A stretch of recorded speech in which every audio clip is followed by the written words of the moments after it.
Terraria is a legendary sandbox game created by ReLogic in 2011. In today's video, I'm going to be showing you how to progress fully through pre-hard mode, so grab a snack and enjoy the video.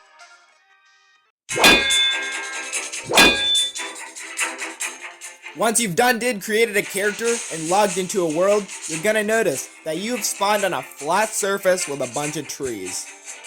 And right by your side there should be an NPC named the Guide who will help you in surviving in this strange world.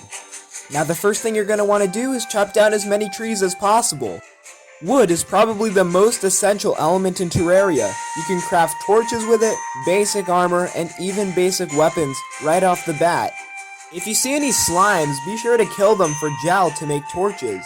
Once you have a decent amount of wood in your inventory, you're going to want to craft a workbench and start crafting decent gear. I'd go after the torches and a full set of wooden armor, and a wooden sword and bow to aid in combat. Now that you're done crafting everything you need, it's time for you to build your first shelter. Start by making a box out of wood, then add doors to your house. Use the workbench that you created earlier to craft everything you need, and also use it as a table. Add 2 wooden chairs right next to it, fill in the background with background walls, and add a torch onto the background walls. You're gonna need these specifications if you want NPCs to move into your houses. The house can be really basic, or you can go extravagant like I did. Now's the time to start exploring your world. Start scanning the surface for cave entrances, and once you find one, go inside it. Many pots and chests can be found at the beginning of these cave entrances, with lots of basic loot. As you get deeper, the loot begins to thicken. Underground cabins with gold chests inside can be found with great loot, such as Hermes boots, Cloud in a Bottle, Band of Regeneration, lucky horseshoes, and gold coins.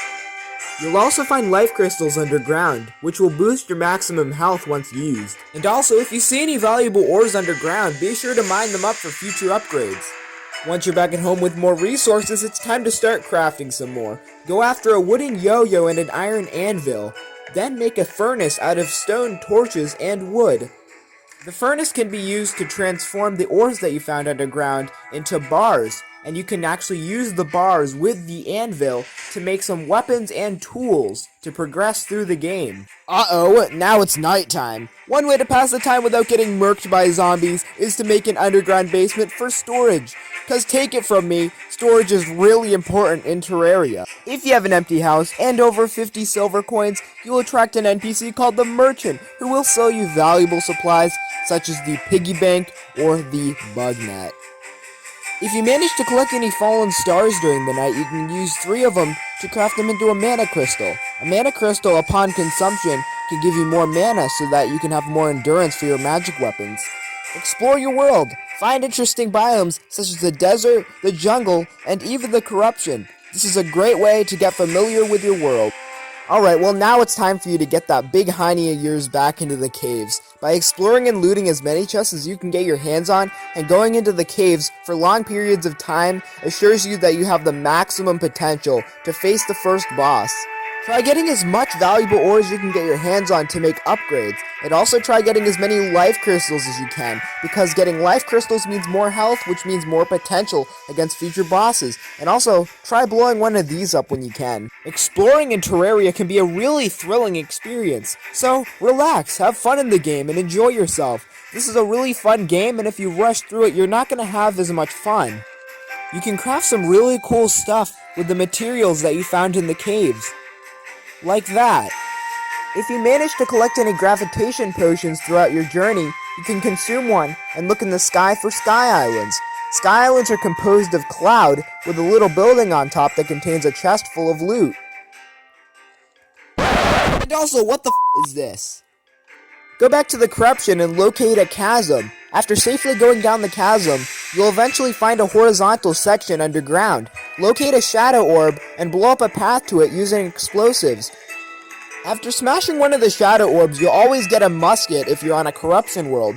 Smash another one for a random piece of loot, but don't smash a third one yet. At this stage, a scary event called the Blood Moon may occur, so you can farm it and you'll get some cool stuff. There's a 14.29% chance that a traveling merchant will arrive on any given day, and he sells some cool stuff. When you're ready, summon the Eye of Cthulhu at nighttime, which will be the first boss that you'll face. Once the Eye of Cthulhu is down, you can use its drops to make upgrades for the next boss. At one time or another, a goblin army is going to start raiding your base. Once you defeat all the goblins, an NPC might show up underground called the Goblin Tinker, my personal favorite NPC who can upgrade your weapons with your money. Now that you're ready, get back into the underground corruption, smash that third shadow orb, and summon the Eater of Worlds. The Eater of Worlds, upon defeat, will drop a lot of Demonite, which you can use for your upgrades for the next boss, and then a Meteorite will spawn after you defeat him. Now it's time for an inventory check. By now you should have full shadow armor and decked out with all the Demonite tools and weapons. You should also have the musket and other decent weapons to help you out. Other random things you should have are some informational accessories, a bug net, a money trough, a magic mirror, and healing potions. You should also have decent accessories, as well as any kind of boots or double jump. With 2 bosses under your belt, you should be able to go down into the underground jungle or the underground desert. These are really scary places, but you can definitely get some great loot from the chest there. At this stage of the game, you can find NPCs scattered around the world. You can find the unconscious man, also known as the Tavern Keep, who can help you in defending against the Old One's army. You can find the golfer in the underground desert, and an NPC that can't move into your villages but sells some cool stuff like the traveling merchant is the skeleton merchant found in the caverns. An optional event that you can do at this stage to help you later on in hard mode is the Old One's army. Go to the Tavern Keep and buy an Eternia Crystal, an Eternia Crystal stand, and a sentry of your choosing. To prepare for the event, make a huge flat area and place the Eternia Crystal stand in the center. To initiate the event, just place the Eternia Crystal in it and defend the crystal. Another event that can occur randomly is the Slime Rain. If you kill enough slimes, you'll summon the King Slime, and he's a pretty easy boss, although he takes some skill to defeat. Start making villages for your NPCs and start making pylon systems. By way of the bestiary you find in the menu, you can find out the preferences of each NPC, whether it be biomes or people. If they're happy, they'll give you a good deal on the things that they sell, but if they're not happy, well, things will be more expensive. Now go back to the underground jungle and locate a beehive, then smash the larva in any way to summon the queen bee. Once you defeat the queen bee, she'll drop a lot of bee-related items, which can help you with the Wall of Flesh battle.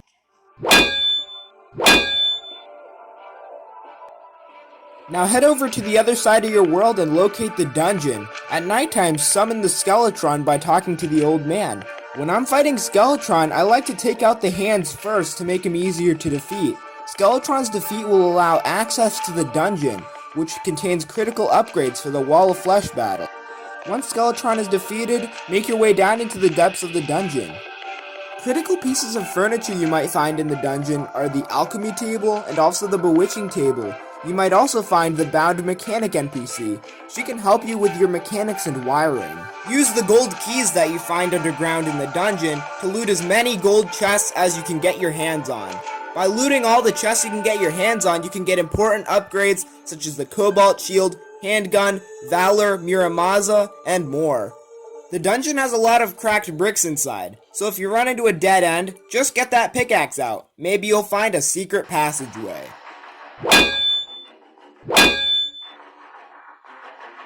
Once you're done in the dungeon, get that pickaxe out one more time and start digging straight down. Your goal is to reach the Underworld. We Terraria veterans call it a elevator. Once you're down in the Underworld, go look around, maybe you'll find some shadow chests. Once you find a shadow chest, use the shadow key that you found in the dungeon to loot it.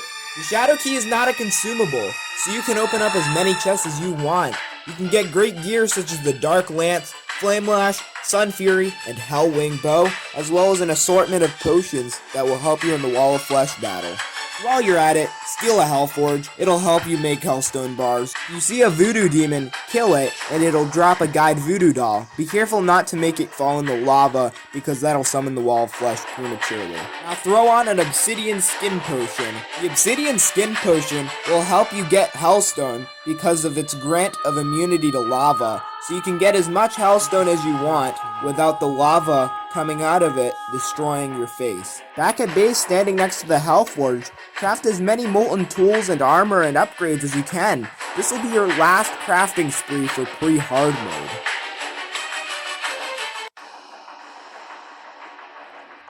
Back in the Underworld, make an arena for the Wall of Flesh by making a bridge out of blocks. Then at the edge of the bridge, stand over a pool of lava. This is it.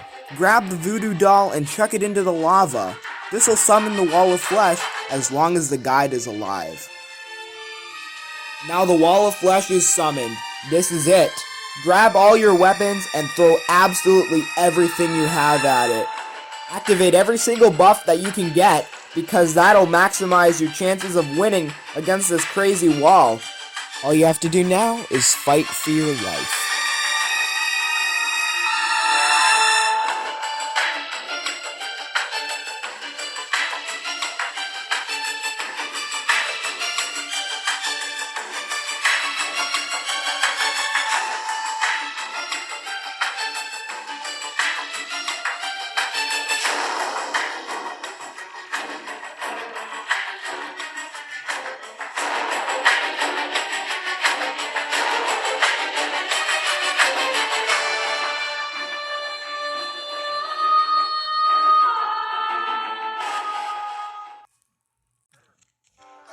Game over. You finally did it. You've beaten the Wall of Flesh and you're entering hard mode.